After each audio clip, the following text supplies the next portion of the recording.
أرئيس تزينام قدماء منستر دكتور أبي أحمد نقدماء منستر هندي ناريندرا مودي نينكو حقوسكم ملختي أم حلالفهم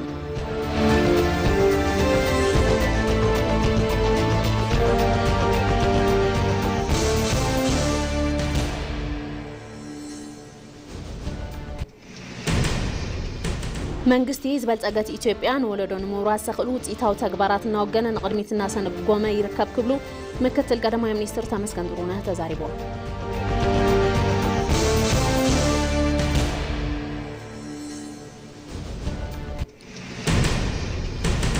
ካብ ወፃኢ ኣሜሪካ ኣብ ልዕሊ ኢራን ደብዳብ ነፈርቲ ኣካይዳ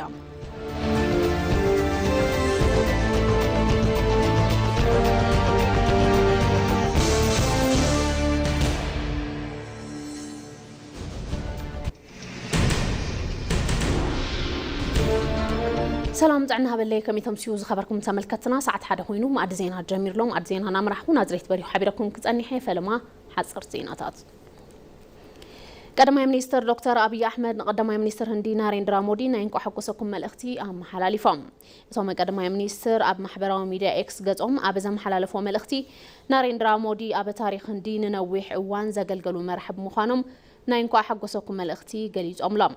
عبي حوين فتاوين كبر ناريندرا مودي ناي عالمنا عبيين أزيو نقوحن زخونا ناي ديمقراسي محبر الساب زلاق أمنات بمركاب نهندي برائن بغرات أنتم تخططها لسلسة زمانات ديمقراسي أو سلطان بممرح نزام مزقب وتاريخها عاوز تسمع نحاقوس يقلز إلام نسوم أبزو مرحلو أوان بمليونات غطور زيقاتات كاب دخلنا زوز هزبا وجوسال مسارة المعات بلعو البركيز اسفحفحن كرمي ترى زي فلد معبالة مسارة المعات بممزاء سلوت من نقاح إيكونومي زركبهم زخونا قليزهم بتوسخ بتخطاتالي ندبوب كفال العالم تنكر دمتي بمخان مقلقالهم أبد صحفوا ملأختنين كو حقوسكم أركاكيتهم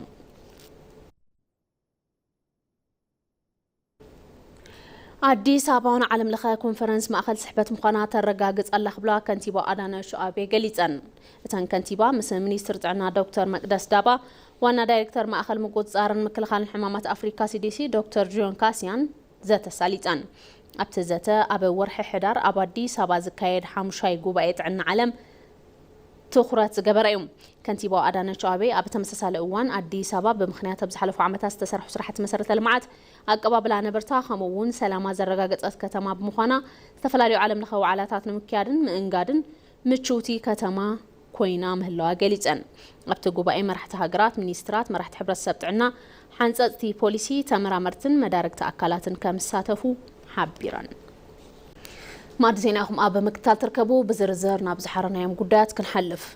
መንግስቲ ዝበልጸገት ኢትዮጵያ ናብ ወለዶ ንምውራስ ዘኽእሉ ውፅኢታዊ ተግባራት እናወገነ ንቅድሚትና ሰጎም ይርከብ ክብሉ ምክትል ቀዳማይ ሚኒስትር ተመስገን ጥሩነህ ተዛሪቦም እቶም ምክትል ቀዳማይ ሚኒስትር ኣብ ከተማ ወልድያ ዝተሃነፁ ፕሮጀክታት ስራሕቲ ልምዓት መሪኦም ከፊቶም ንፀብጻብ ኣሸናፊ እንዳለ አብርሃም ስሃም ታሪኻዊት ከተማ ወልድያ ለምውን ናይ ትማሊ ታሪኻ ትገልጽን ማእከል ስልጣነ በመንባራ ጥራሕ ተቆርዕና ይኮነትን حدش تاريخ እናጽሐፈት ንወለዶ ዘላቕ ታሪኽ እናቐመጠትን ትርከብ ምክትል ቀዳማይ ሚኒስትር ተመስገን ጥሩነህ ኣብታ ከተማ ብምርካብ ዘመረቕዎም ፕሮጀክታትን ነዚ ዘረጋግጽ ናይታ ከተማ ዓወትን ጽንዓትን ዘመልክት ኮይኑሎም እቶም ፕሮጀክታት እቲ ተጀሚሩ ዘሎ ጉዕዞ ዘጠናኽሩ እዮም ኢትዮጵያ ወደፊት በመሄድ ላይ ትገኛለች ኢትዮጵያ ንቅድሚታ መስጓም ትርከብ መገዳ ምድማር መባጽሕ አውን ብልጽግናዩ እንሰርሖም ስራሕቲ ኩሎም ኣብዚ መርኾዝ ተመስረትዮም ቃልስና ምሰባት ኮነ ናይ ዝኾነ ከባቢ ሸፋቱን ኣይኮነን ቃልስና መገዶም ምክፍፋል መባጽሕን ዓመታት ፈቲኖም ምዘይ ተሳኸዐሎም እዩ ቃልስና ብልጽግና ኢትዮጵያ ኣብ ምግሃድ ዓብይ ግደ ዘለዎም ኣብ ዝተፈላለዩ ከባቢታት ኢትዮጵያ እናተወገኑ ዝርከቡ ዓበይቲ ፕሮጀክታት ብርኪ ናብራ ዜጋታት ክብ እናበሉ ይርከቡ ነዚ ውፅኢት ድማ ከም ከተማ ወልድያ ዝበላ ንከፋፋሊ ሓይልምቢ ብምባል ምርጫኦም ሰላምን ጠንካራን መንግስቲ ምዃኑ ንዘረጋግጹ ዜጋታት ዝግለጽ እምበር ንጸላኢ ፈጺሙ ዝረአ ይኮነን እኛ የምናውቃትና በየጫካው ያሉት የሚያውቋት ኢትዮጵያ ተለያይታለች ንሕና እንፈልጣን አበብ በረኸኡ ዘለው ኃይልታት ዝፈልጥዋ ኢትዮጵያ ተፈላለያየን ልምዓት ኮሪደር ትሩፋት ሌማት ጽሪትን ሓምሎይትን ኢትዮጵያ ወፍር ስርናይ ከምኡውን حملواي أسرتهم أبجع كازلو وجنات هيفلتومن إثيوبيا بزرحناهم ريفورمتاتن إنيشيتيفاتن بعبيو تلويتاهم ناب إثيوبيا أزمز كلهم دما زي نامسكرو يركبوا إذ عود قعزو نحيل زخيد كابت مالي لو مزحشم كابلو مدما نزبلت الصباح زصعريوم ኢትዮጵያ በለውጥ ጎዳና ላይ ናት። ኢትዮጵያ ኣብ ጉዕዞ ለውጢ ትርከብ ዕዳታት እናራገፈት ተስፋታታ ንሓዘት ኣብ ምጉዓዝ ትርከብ ኣሽሓት ጸላቲ ኢትዮጵያውያን ተተኣከቡ ጉዕዞ ኢትዮጵያ ግን ዋላ ንደቂቃ ጠጠው ኣይብልን ነዚ ድማ ወልድያ ዓባይ ምስክር እያ ኣብ ከተማ ወልድያ ተሃኒጾም ዝተመረቁ ዝተፈላለዩ ፕሮጀክታት እታ ከተማ ኣብ ቀጻሊ ራእይ ዘለዎም ዜጋታት ክፍጠሩ ዝገብሩ ምዃኖም ዝተዛረቡ ድማ ርዕሰ ምምሕዳር ክልል አምሓራ አረጋ ከበደ ዮም ዛሬ መረቅናቸው የወልዲያ ከተማ የኮሪደር ልማትና ልዩ ልዩ የልማቶች ሎሚ ዝመረቅናዮም ልምዓት ኮሪደርን ፍሉያት ልምዓታትን ንግልጋሎት መንግስቲ ዘዘምኖ ዘሎ ሓደ ማእኸል መሶብ ዘመናዊ ማእኸል ዕዳጋ ቤተ መጻሕፍቲ ኣያሙሌ ካፌ ሳይንስን ቴክኖሎጂን ብፍላይ ድማ ስለ አርቲፊሻል ኢንተለጀንስ ህፃናት ክዛረቡ ዝሰማዕናሉ ኩነታት ስራሕቲ ልምዓት ወልድያ ንነበርታ ምቹቲ ክትኸውን ገይሮም ዋዮም ከተማ ወልድያ ብተደጋጋሚ ዘጋጠምዋ ፈተናታት ተጻዊራም بحدا قد سلام بخال قد دمام لمعات حيسكا مخاد كم زكال زر آية مخاناون تملاقيتهم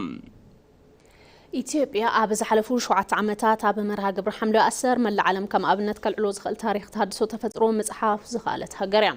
ሚዛን ተፈጥሮ ንምምላስ ተጀመረ ዝምንቅስቓስ ኣብ ዝሕዚ እዋን ኣብ ዕለታዊ መነባብሮ ዜጋታት ሱር ዝሓዘ ዘኹርዕ ባህሊ ምዃን ክኢሉ እዮም እድሉ ፈጠነ ኣዋዲድዎሎ ሙሉብርሃን ግርማይ ኣብ 2011 ዓመተ ምህረት ተጀመረ ኩስኳስ ሓምለዋይ ኣሰር ንኢትዮጵያ ካብ ድርቅ ንምክልኻልን ሓምለዋይ ምስሊ ናይ ምምላስ ታሪካዊ ልእኽቶ ነይርዎ እዩ ኣብ ዝሓለፉ 7 ዓመታት ዝተሳለጠ እዚ ሃገራዊ ምንቅስቓስ ብሚልዮናት ዝቑጸሩ ዜጋታት ብንቕሓት ተሳቲፎም እዮም እዚ ምንቅስቓስ መርሃ ግብሪ ምትካል ጥራይ እንተኾነ ምስሊ ኢትዮጵያ ዝቐየረን ብብርኪ ዓለም ንኣዳ ዝረኸበ ምዕራፍ ኣወት እዩ መርሃ ግብሪ ሓምለዋይ ኣሰር ካብ እዋናዊ ዘመቻ መንግስቲ ተሳጊሩ ኣብ ዝሕዚ እዋን ተሳትፎ ህዝቢ ዝረኣየሉ ባህሊ ምዃኑ ምስ ኤፍኤም አዲስ ጻንሒ ዝገበሩ አይተ አበሩ ጠና ይገልጹ የመጀመሪያው አካባቢ 2011 ላይ ሲጀመር ያው በዘመቻ መልክ ነበር የተጀመረው ከዛ በሚቀጥለው ዓመት ኣብ 2011 እንትጅመር በመልክዕ ወፍሪ ተጀሚሩ ኣብ ዝቀጸለ ዓመት እውን በተመሳሳሊ ከይዶም ምባሊካል ብኸይዲ እናተመሓየሸ መጽዩ ማሕበረሰብና ባህሊ ዝገበረሉ ኩነታት ይዘሎም ኣብ ሓምለዋይ ኣሰር ዝስርሑ ስራሕቲ ብርክት ዝበሉ ረብሓታት ኣምጽዮም እዮም ብፍላይ ዕድል ስራሕ ኣብ ምፍጣር ውሕስና ምግቢ ኣብ ምርግጋጽ ዝተጎድኡ መሬታት ንክድሕኑ ኣብ ምግባር ብርክት ዝበሉ ስራሕቲ ተወጊኖም እዮም ኢትዮጵያ መርሃ ግብሪ ሓምለዋይ ኣሰር ዘመዝገበት ዓወት ብብርኪ ዓለም ለኸ ዘለዋ ተሰማዒነት ካብ ምዕባይ ብዝሓለፈ ዝኣተወቶም ዓለም ለኸ ቃል ኪዳናት ንምትርጓም ዘለዋ ቅሩብነት ዘርኣየትሉ ኮይኑ እዩ ኢትዮጵያ ኣብ ስምምዕ ንብረት ኣየር ፓሪስን ኣብ ሕቡራት መንግስታት ማዕቐፍ ለውጢ ንብረት ኣየር ሰደድ ካርበን ንምቕናስን ምስፋሕ ድርቂ ንምቕናስ ብተግባር እናሰርሐት ትርከብ እዚ እውን ኢትዮጵያ ኣብ ውሽጢ ሃገር ተሳልጦ ጉስጓስ ሓምለዋይ ኣሰር ወሰን ተሳጊሩ ንፍታሕ ለውጥ ንብረት ኣየር ዝኣተወቶም ዓለም ለኸ ቃል ኪዳናት ንምፍጻም ዘለዋ ጽኑዕ መትከል ዝሕብር እዩ ሀገራችን ቅድም አንተም እንዳነሳው ዓለም አቀፍ ኮሚትመንቶች አሏት የገባቸው ቃል ኪዳን አለ ሀገርና ከምቲ ቅድም ክብል ዝተልዓለ ንዓለም ለኸ ማሕበረሰብ ዝኣተወቶም ቃላት ኣለው ምስ ካርበን ተታሒዙ ዝተጎድኡ መሬታት ንክድሕኑ ኣብ ምግባር ብርክት ዝበሉ ቃል ኪዳናት ኣትያያም ስለዚ ነዚ ኣብ ምግባር ኢትዮጵያ ተሳልጦ ዘላ ሰፊሕ ስራሕቲ ሓምለዋይ ኣሰር ዓለም ለኸ ማሕበረሰብ ኣፍልጦ ዝሃበሉ ኩነታት እዩ ዘሎም መርሃ ግብሪ ሓምለዋይ ኣሰር ካብ ሓለዋ ከባቢ ብዝሓለፈ ዓንዲ ቁጠባ ኢትዮጵያ ዝኾነ ዘፈር ሕርሻ መዋቕራዊ ለውጢ እናምፀ ይርከብ ብፍላይ እውን ኣብ ዝሓለፉ ዓመታት ሓምለዋይ ኣሰር ናብ ውሕስና ምግቢ ንኽቕየር ምዃኑ ኣብ ገጠር ኮነ ኣብ ከተማ ውሕስና ምግቢ ንምርጋጽ ንዝግበር ሃገራዊ ጻዕሪ ምሕጋዝ ክኢሉ እዩ በተለይ በሁለተኛው ፌዝ 40-60 ብለን ያዝነው የ40% የደን ችግኝ ነው የምንተክለው 60% የአግሮፎረስተሪ ወይም የአትክልትና ፍራፍሬ ብፍላይ ኣብ ካልኣይ ዙር 40 ሚእታዊ ፈልሲ ደኒ ኢና ንተክል ዝተረፈ 60 ሚእታዊ ድማ ተኽልታት ጎደና ፍራምረ ኢና ንተክል እዚ ኣብ ውሕስና ምግቢ ዘለዎ እጃም ኣጉልሁ ዘርኢ እዩ ማሕበረሰብና ተረባሒ ክኸውን ይግባእ زخرع من قدي شوحات عمتات مرها قبر حملو عسر إثيوبيا بغرسنينة مرارحان بمتحبار حزبتات عبي تاريخ مسرح كم زكال زحبر هياو مسكريو أبزح زوان حملو عسر ملالي إثيوبيان مجلسي حادنت مستفترو زت تعرق بهلو خوينيو إذا بهلي تتأناخيرو بزغاز على قدري إثيوبيا هزنا برا خبرن حملو عينت ملو بملو كم زملس زت ترات ريبولون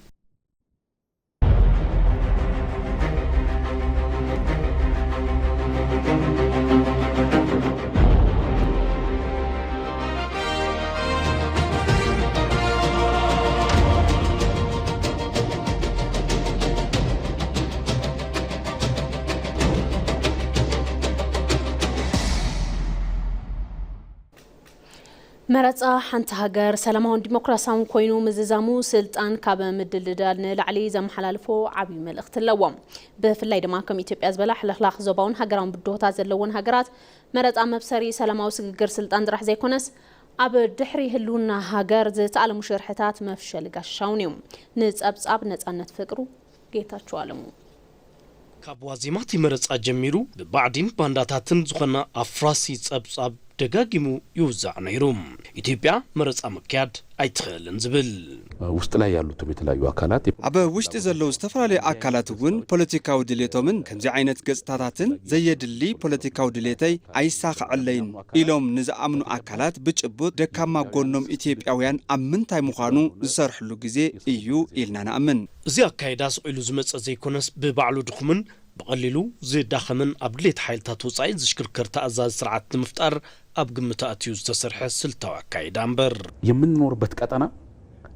عاد مجمر إثيوبيا أنكر ستيتنات ننبرلو زوبا صقمات حويسو إثيوبيا أنكر ستيت كم مخانا متن يسألونا يوم أب أفريكا ببز حزبي مبلكال أينام النصرحهم سرحتي نفعات زبلنام كم زلو خينو ناتنا كنع مبال بزي كونا سلحيت ناي وشتن وطعن صلاتي اللونا يوم ازيوم أبا وشتقها يوم صقمات نداف حاسو زقت مخام مبر بغتا بعلوم أي قد مخان يوم يكون مبر مليونات إثيوبياويان بمعبلو سيوم ذهبوا ودمسي نتي تاريخ بخال معراف صحيفو يوم زهزباو تساتفو زمرحو أكل تبعن زين ناوصن حقاونات بوليتيكا عطيرو يوم إذا تبقسون وسانن حزب إثيوبيا متصاوتي حالتات وصعين مقبار تشرح شرحي ملو زي فشل خوينيو زاري لاي دغمو يميفلغلات ينبرو لومي نيثيوبيا تحميسه تحقينو لاي نيروم ኢትዮጵያ በዲሞክራሲያዊ መገዲ መንግስት አመሪጻ በዓላን ክትመርሕ አይድልየላ ነይሩም እዚ ዘይደልዩ አካላት ኢዶም ነዊሕ ብምዃኑ ዛጊድ ኢዶም አእትዮም እዮም ግን ንቐጻሊ ኢዶም ክቁረጽዮም ኢትዮጵያ ነዚ እያ አረጋጊጻ ህዝቢ ኢትዮጵያ በሓድነት ወፂኡ ስዒሩ እዩ ነዚ ጸቕጢ ወፃውን ፈሽል ወዩ ስለዚ ግመል ክጓዓዝዩ አኽላባ ድማ ኣብ ትሕቲኡ ኮይኖም ክነብሑ እዮም ክነኽስዎ ግን ኣይኽእሉን بمخان دما زمرصا مرغاغص لولاونت ኢትዮጵያ ልዑል ታሪኻዊ አሰር ኮይኑ ተመዝጊብዩም ብርክስ በሉ ዓለም ለኻያን መራኸብት ሓፋሽን ትካላትን ኢትዮጵያ ክትበታተንያም እትመረጻና ብዝኸፈ ኩናት ከእትዋዩ ዝብሉ ትንባያታትን ስነልቦና ህዝቢ ዝሰብሩ ሓበሬታታቱን ትውዝዑ ጸኒሖም ይኹን እምበር ኣብ ዕለት ትመረጻ ዝተረኣየ ሰላምን ዲሞክራሲያዊ ከይድን ነዞም ወፍሪ ሚድያታት ኣብ ሓንቲ ፀሓይ ውድቂ ገይርዎም እዩ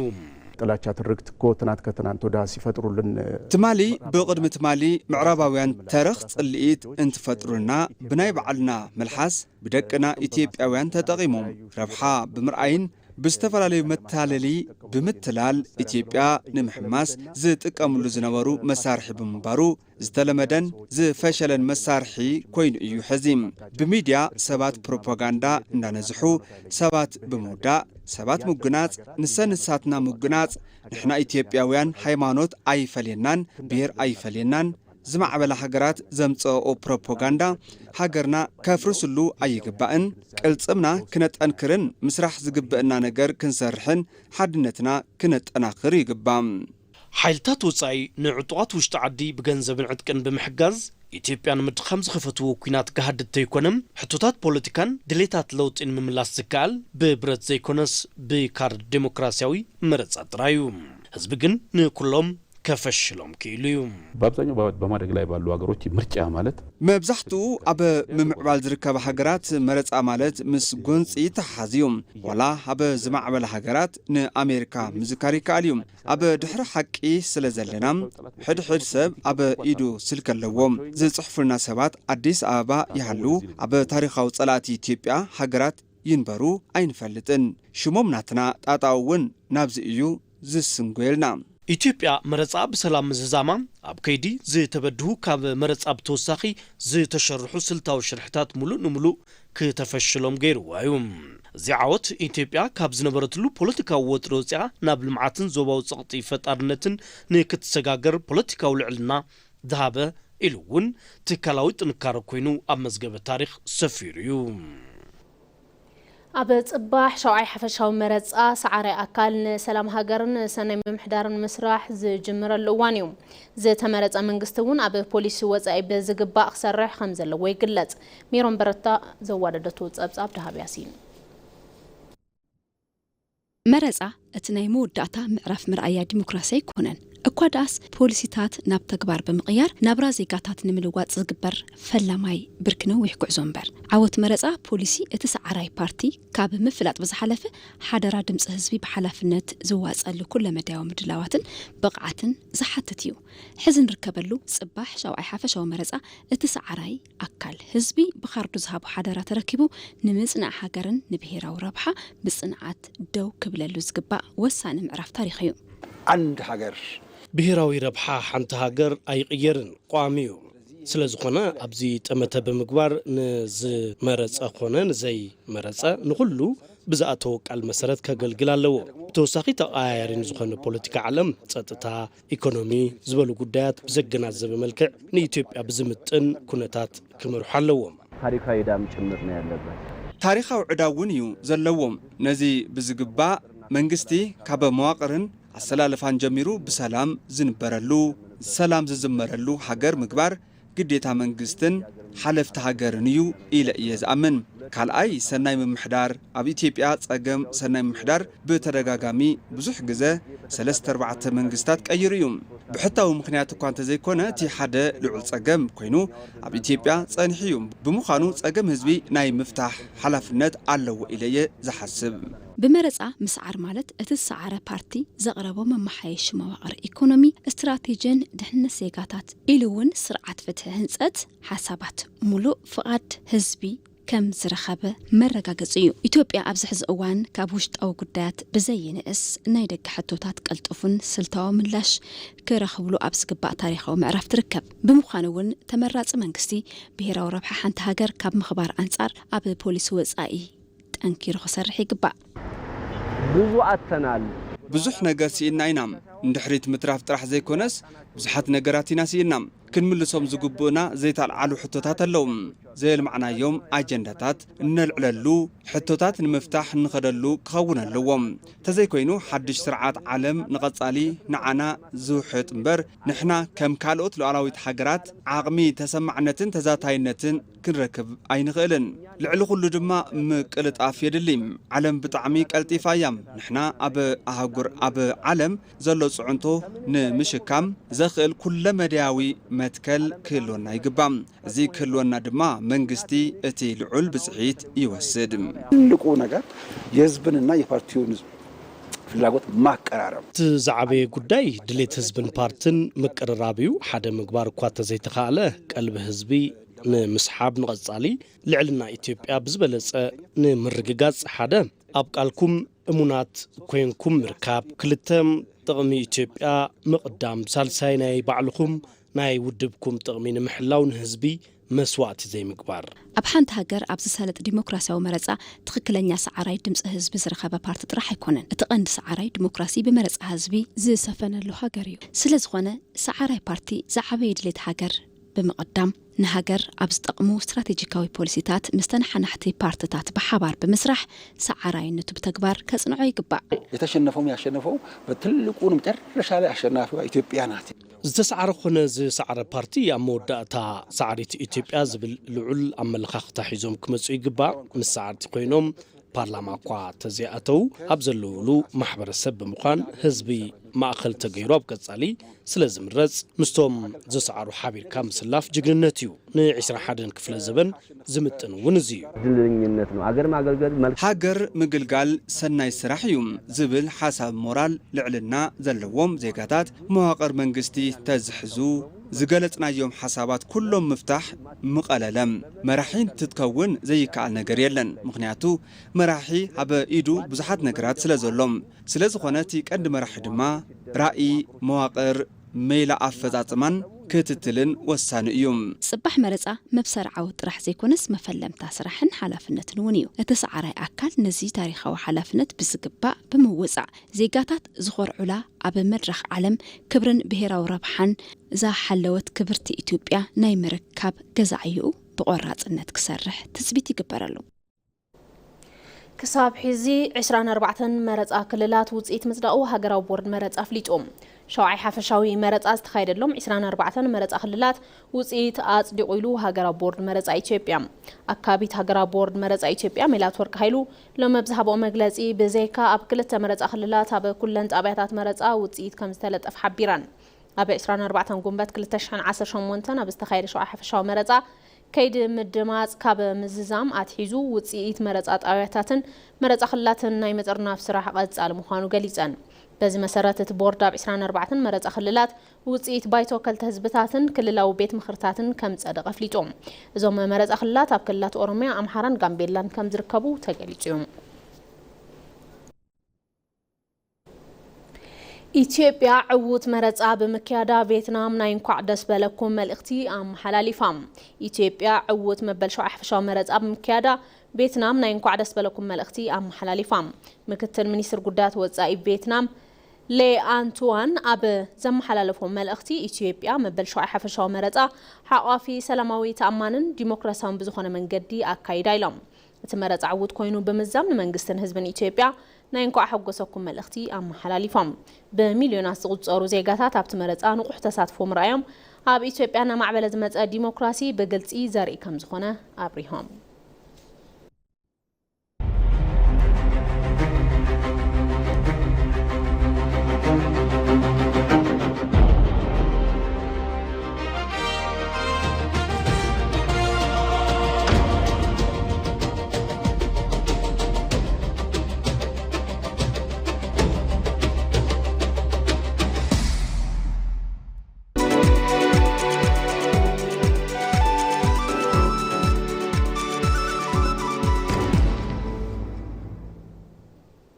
زين عداقام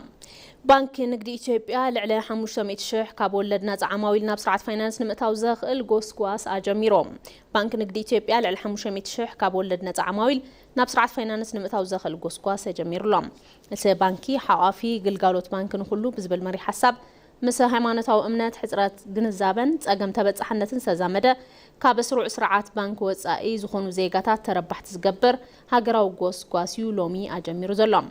بريزيدانت تبانكي ايتا ابيسانو قند علامات بروجكت لعلي 500 شح حدش تعماويل كاب ولدنا اقلقالوت فاينانس ناب سرعة فاينانس مكتاتيلوم بفلاي تبصحنت قلقالوت بانكي وحد ابزخون لن كللات عفار اورميا امحران ماخلاي اثيوبيا بين شانغول غمزن زركبو لعلي 340 حانن ورداتاتن طابياتاتن قول حتاب مقبارات بروجكت تقبراوهم زقبر تزاريبوم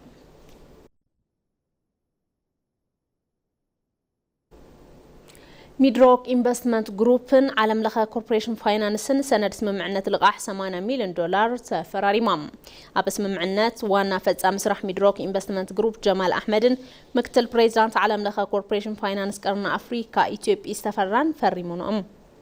فريمو مويام أيت جمال أحمد اتستجمر شركنا عودي هوسبيتاليتي إذا هاجر أب مزمان قصال نزلو عدل سراحة مفتارن لعل قد خمسلو تزاريبهم إثيوبيا استفرا بقدام ميدروك إنفستمنت جروب عودي قلقالوت بزبلت أنا خزم منن توسخ عدل سراحة نخفترن أب سمم الناس كم استبت حمزرابهم ميدروك إنفستمنت جروب أب زرقو حبريتا قليصوب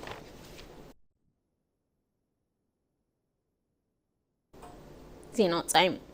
أمريكا بلعلي إيران دبداب نفرتي أكايدام أمريكا أبلعلي إيران بوتهدراو نفرتي زتحجز متقعت كايدام أمريكا نزفت أمت وتهدراو أوروبلانا بنا إيران درون محمشاشو سعيبو مخانو تقليت لهم ما أخلا وتهدر أزي أمريكا بكباب هرمز ركبو مكلا خالتي نفرتي إيران تابعتات مقوطات حيل مدرن راداراتن متقعتي 5 تفت مقليت إيران بقدا أمريكا نزقبرتو دبداب قبر ملاش نما هابز علماء أب بحرين يوردانوسون أب زركبو تهدراو سفرات أمريكا متقعت روكيد مكيادا حبيرام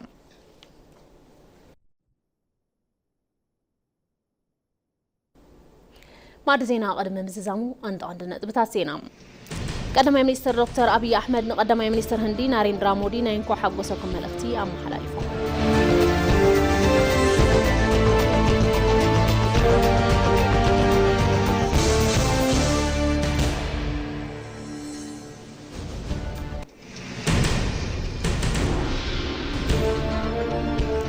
መንግስቲ ዝበልጸገት ኢትዮጵያን ወለዶን ምሁራት ሰኽእሉ ውፅኢታዊ ተግባራት ናወገነ ንቕድሚት እናሰጎመ ይርከብ ክብሉ ምክትል ቀዳማይ ሚኒስትር ተመስገን ጥሩነህ ተዛሪቦም